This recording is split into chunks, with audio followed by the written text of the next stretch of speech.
Who is the Somebody? Written by Benjamin R. Tucker and published in Liberty of August 6th, 1881. Somebody gets the surplus wealth that labor produces and does not consume. Who is the somebody? Such is the problem recently posited in the editorial columns of the New York Truth. Substantially the same question has been asked a great many times before, but, as might have been expected, this new form of putting it has created no small hubbub. Truth's columns are full of it. Other journals are taking it up. Clubs are organizing to discuss it. The people are thinking about it. Students are pondering over it. For it is a most momentous question. Our correct answer to it is unquestionably the first step in the settlement of the appalling problem of poverty, intemperance, ignorance, and crime. Truth, in selecting it as a subject on which to harp and hammer from day to day, shows itself a level-headed, far-sighted newspaper. But, important as it is by no means a difficult question to one who really considers it before giving an answer, though the variety and absurdity of nearly all the replies thus far volunteered certainly tend to give an opposite impression. What are the ways by which men gain possession of property? Not many. Let us name them: work, gift, discovery, gaming, the various forms of illegal robbery by force or fraud, usury. Can men obtain wealth by any other than one or more of these methods? Clearly, no. Whoever the somebody may be, then, he must accumulate his riches in one of these ways. We will find him by the process of elimination. Is the somebody the laborer? No, at least not as laborer. Otherwise the question were absurd. Its premises exclude him. He gains a bare subsistence by his work, no more. We are searching for his surplus product. He has it not. Is the somebody the beggar, the invalid, the cripple, the discoverer, the gambler, the highway robber, the burglar, the defaulter, the pickpocket, or the common swindler? None of these, to any extent worth mentioning.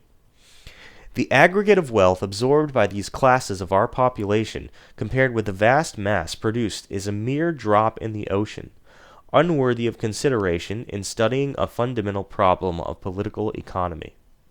These people get some wealth, it is true enough, probably for their own purposes, but labor can spare them the whole of it, and never know the difference.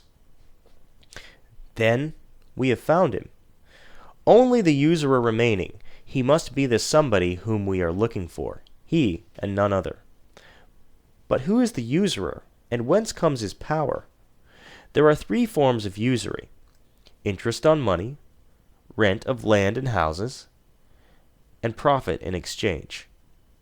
Whoever is in receipt of any of these is a usurer, and who is not? Scarcely anyone. The banker is a usurer. The manufacturer is a usurer. The merchant is a usurer. The landlord is a usurer. And the working man who puts his savings, if he has any, out at interest, or takes rent for his house or lot, if he owns one, or exchanges his labor for more than an equivalent, he too is a usurer. The sin of usury is one under which all are concluded, and for which all are responsible, but all do not benefit by it. The vast majority suffer. Only the chief usurers accumulate. In agricultural and thickly settled countries, the landlords; in industrial and commercial countries, the bankers. Those are the somebodies who swallow up the surplus wealth. And where do the somebodies get their power? From monopoly. Here, as usual, the state is the chief of sinners.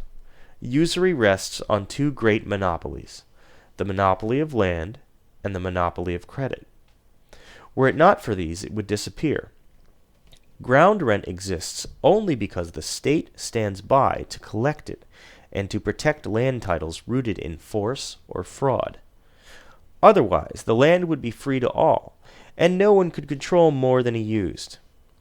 Interest and house rent exist only because the state grants to a certain class of individuals and corporations the exclusive privilege of using its credit and theirs as a basis for the issuance of circulating currency. Otherwise, credit would be free to all, and money, brought under the law of competition, would be issued at cost. Interest and rent gone, competition would leave little or no chance for profit in exchange, except in business protected by tariff or patent laws. And there again, the state has but to step aside to cause the last vestige of usury to disappear. The usurer is the somebody, and the state is his protector. Usury is the serpent gnawing at labor's vitals, and only liberty can detach and kill it. Give laborers their liberty, and they will keep their wealth. As for the somebody, he, stripped of his power to steal, must either join their ranks or starve.